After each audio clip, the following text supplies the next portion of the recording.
Bonjour, bonsoir. Tout d'abord, rendons honneur à Yahweh, notre Père Créateur le Tout-Puissant, qui est en train de réveiller son peuple afin de le restaurer pour sa gloire. Aujourd'hui, il m'accorde la grâce et en toute humilité de pouvoir vous expliquer où étaient localisés Ammon, Moab et Édom. Ammon était localisé dans l'actuel sultanat d'Oman. Vous voyez, Oman, Ammon, Ammon, Oman, ça se ressemble. Effectivement, c'est là qu'était localisé Ammon. Et la Bible nous le confirme. Vous vous rappelez qu'il était dit que Rabat sera un enclos pour les chameaux. Mais il faut faire attention, c'est le phonétique, parce que beaucoup de pasteurs, des personnes non inspirées, ont confondu Rabat au Maroc avec Ouaïba. Donc, c'est Ouaïba, W-A-H-I-B-A. Ouaïba. Le Ouaïba Sand est actuellement un désert, un enclos pour les chameaux. Le Père, sa parole est la vérité. Oui, Ouaïba est un enclos pour les chameaux. Et les Bédouins font du tourisme avec des chameaux dans ce grand désert. Évidemment, il y a quelques 4x4 qui sillonnent l'endroit, mais Ouaïba est un désert pour le chameau. Bon, ceci étant dit, quand notre peuple a erré pendant presque les 40 ans dans ce désert et qu'il est arrivé vers une zone où il y avait la nourriture, qu'ils ont cessé de manger la manne, notre Père Créateur Yahweh nous a demandé de ne pas attaquer Ammon parce qu'il avait donné cette terre, son territoire, à ce fils de Lot. Et il y a eu un roi, Sion, un roi amorite, qui nous a interdit le passage et qui a voulu nous faire la guerre. Nous l'avons vaincu et son territoire fut donné à la tribu de Gad. Oui, son territoire fut donné à Gad. D'ailleurs, vous devez vous rappeler quand Isaïa, notre sauveur, avait traversé la mer, il avait été sur le territoire des Gadaréniens, là où il avait chassé des démons qui étaient rentrés dans un troupeau de pourceaux. C'était dans le territoire de Gad. Le territoire de Gad partait justement d'Ammon et pour aller jusqu'à la mer Rouge. Parce que notre peuple n'a pas traversé le petit Jourdain, mais il a traversé la mer Rouge au niveau du Yémen.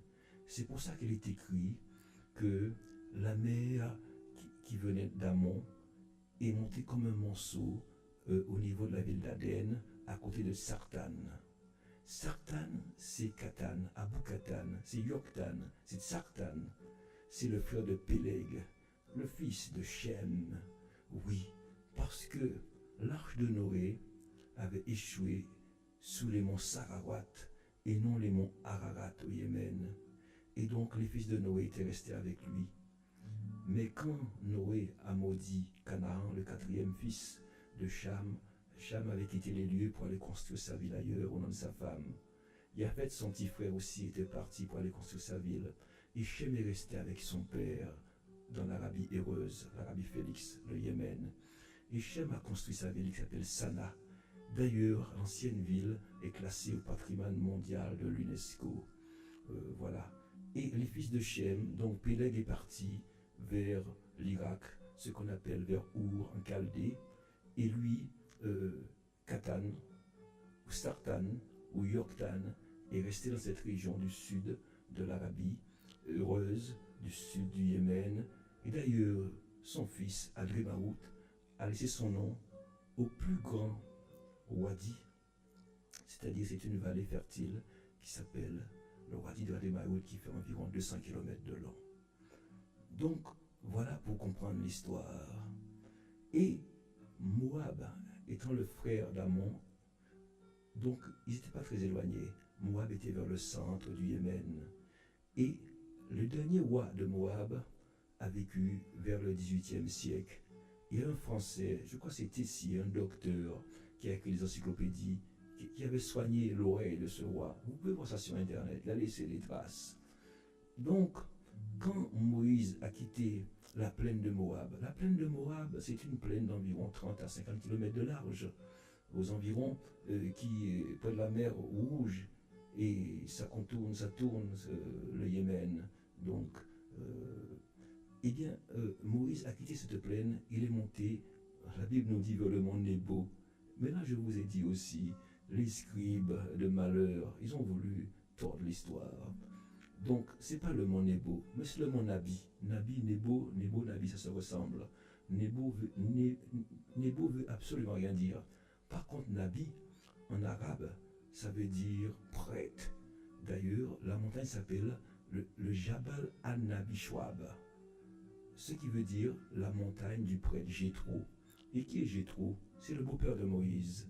C'est Réouiel, c'est le prêtre de Madian, c'est Shreb en hébreu et Shwab en arabe. Donc c'est le mont Nabi Shweb, le Jabal an-Nabi Shwab. C'est le plus haut sommet du Yémen, de l'Arabie, et qui culmine aux environs de 3700 mètres d'altitude. Et c'est là que Moïse a pu voir le territoire qui a été donné à Galaad. Galaad, c'est le fils de Manassé, parce que la tribu de Manassé, la demi-tribu de Manassé, la tribu de Gad et la tribu de Ruben n'avaient pas traversé la mer Rouge, sauf les soldats et les femmes, les enfants, les brebis, tout le menu gros et petit bétail était resté vers le Yémen. Et Galaad a eu ces territoires. D'ailleurs, Jérémie nous en parle. Il dit pas, n'y a-t-il pas de bombes en Galaad? Il n'y a pas de médecin en Galaad? Oui, en Galaad, il y a les bombes. Il y a les bombes plutôt. Et cette bombe, c'est là que il y a les acacias qui donnent les bombes de l'encens, etc. Et bien Moïse, en temps monter sur cette montagne, avec la force spirituelle de Yahweh, il a pu voir Galaad qui était à ses pieds, et aussi Dan, Dan.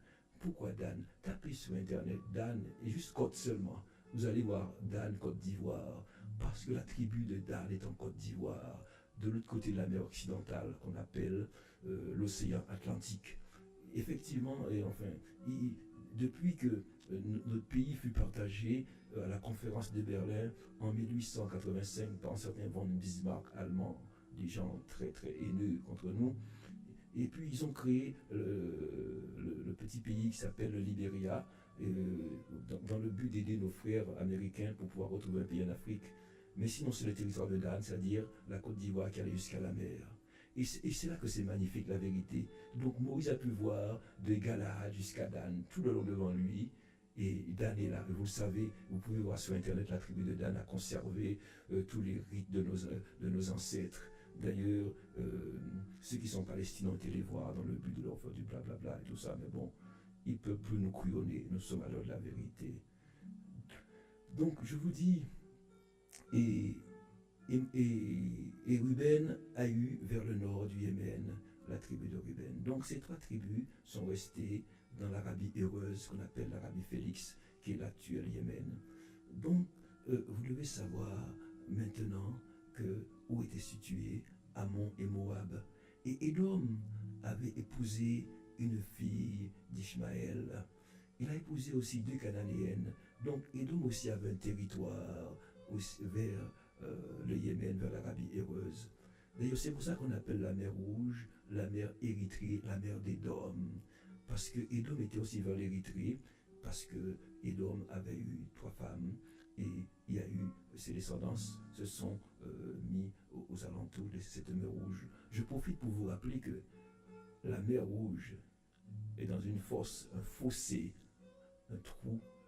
C'est là qu'était jadis le jardin d'Éden, qui était situé dans les près de 3000 mètres d'altitude, parce que les fleuves, comme le Nil, prenaient sa source.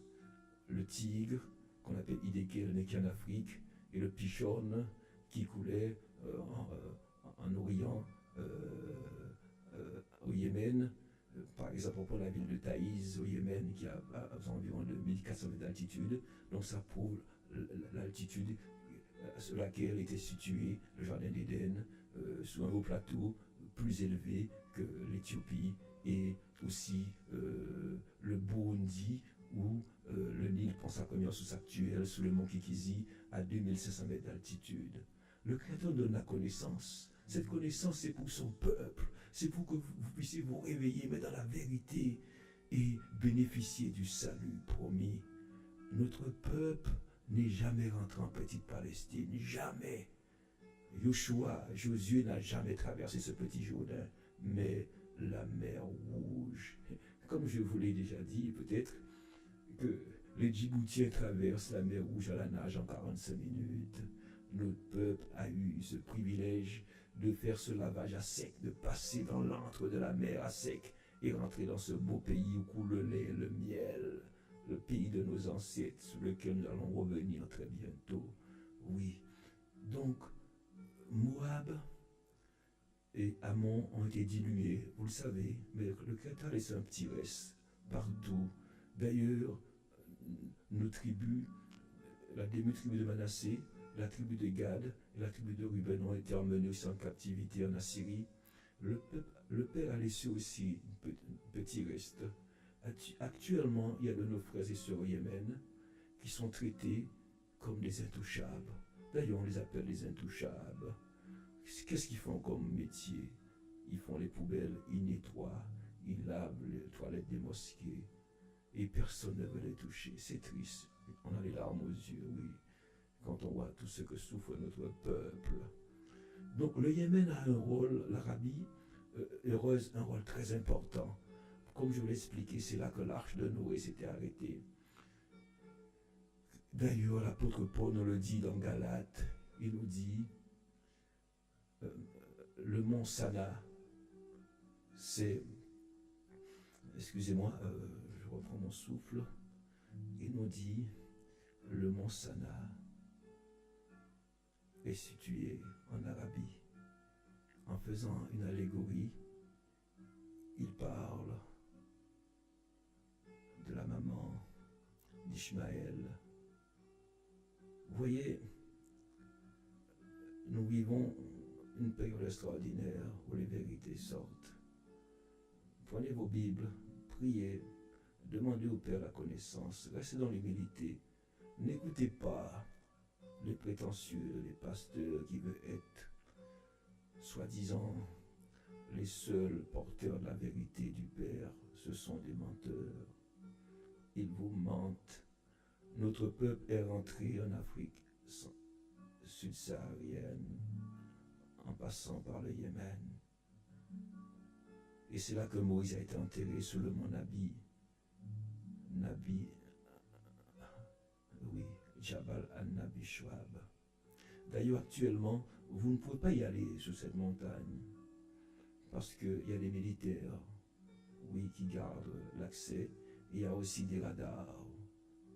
Posez-vous la question, que font ces radars là-haut?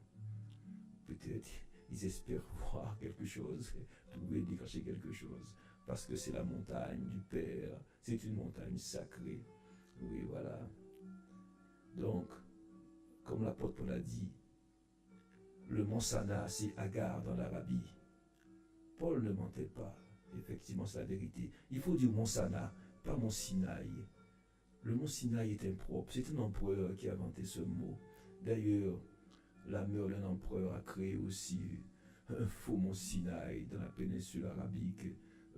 Voilà, dans la péninsule du Sinaï, ils ont créé l'église Sainte-Catherine. Ce sont des mensonges. Le mont Nebo, en Jordanie, à 800 mètres d'altitude, une colline, on peut dire, c'est des mensonges. Voilà. Notre peuple a beaucoup souffert. On a torturé notre histoire, on nous a menti, on nous a donné des faux dieux avec des noms de Jésus. La religion existe que depuis le XVIe siècle. Sa maman, quand il l'a élevé, n'a jamais appelé notre sauveur Jésus. Appelez-le Isaïa. Les musulmans l'appellent seulement Issa parce que eux, ils disent qu'il ne vient pas du Père. Mais nous savons qu'il vient du Père. Oui, il vient du Père. C'est notre frère, il nous aime. Appelez-le Isaïa. Et pour plus de vérité, pour que le monde sache, appelez-le Isaïa Congo. Comme ça, on verra sa négritude. Oui, Nous sommes un peuple nègre. Le Père nous aime. Et c'est triste de vous le dire. Malheureusement, beaucoup de nos frères et sœurs n'ont pas fait attention à ce que je viens de vous dire. Mais c'est la vérité. Acceptez la vérité. Priez le Père qui vous donne la connaissance, qui vous donne l'esprit de vérité, qui vous donne l'humilité, et que vous ayez foi en lui, parce que c'est par la foi que vous allez être sauvés. Nous sommes à 2 pas. Notre sauveur Isaïe est à la porte. Oui. Donc pour conclure, revenons à cette localisation d'Ammon, de Moab et d'Édom. Ils étaient localisés dans l'Arabie heureuse, l'Arabie Félix, qui est l'actuel Yémen, et de l'autre côté, sur le territoire africain, il y avait Édom vers l'Érythrée d'aujourd'hui. C'est pour ça que quand le peuple est rentré dans l'Érythrée, la tribu de Juda a eu sa part, on nous dit, dans la limite d'Édom, dans la limite de l'Érythrée, et la terre, disons, la part de Juda allait jusque vers le désert de Tsin. Je vous raconte ça. Vous savez, le désert de Tsin, Sin en hébreu, c'est Sin en hébreu, mais en français ça veut dire palmier nain. Et le seul endroit au monde où il y a des palmiers nains, c'est dans le désert de Namibie. Voilà. Ceux qui ont été là-bas, ils disent, soudain, dans le désert, qu'est-ce qu'on voit? Des palmiers nains. Eh bien, le désert de Tsin, c'est en Namibie. Donc, notre territoire partait vers l'Érythrée, ça descendait sur la Namibie, et ça allait après jusque vers le Cap, jusque cet endroit où on dit, ça fait comme une langue. Voilà. Et je vous dirai davantage la prochaine fois, mais sachez que notre terre est en Afrique subsaharienne, selon Sophonie 3, verset 10, où il est dit, d'au-delà des fleuves de couches, au-delà des fleuves du Soudan, c'est-à-dire le Nil bleu, le Nil blanc, mais dispersés, c'est-à-dire nous tous sommes dispersés de par le monde, et ceux qui sont déjà là-bas, nous allons nous rassembler pour apporter des offrandes à notre Père Créateur, Yahweh, le Tout-Puissant, à qui nous rendons gloire aujourd'hui, que nous remercions pour ce moment de partage. À très bientôt, chers frères et sœurs. À très bientôt à ceux qui aiment la parole et qui ont envie d'avoir le salut, l'éternité heureuse. Gloire, louange et exaltation éternelle à Yahweh, notre Père Créateur le Tout-Puissant, qui est en train de réveiller son peuple pour sa gloire. Amen.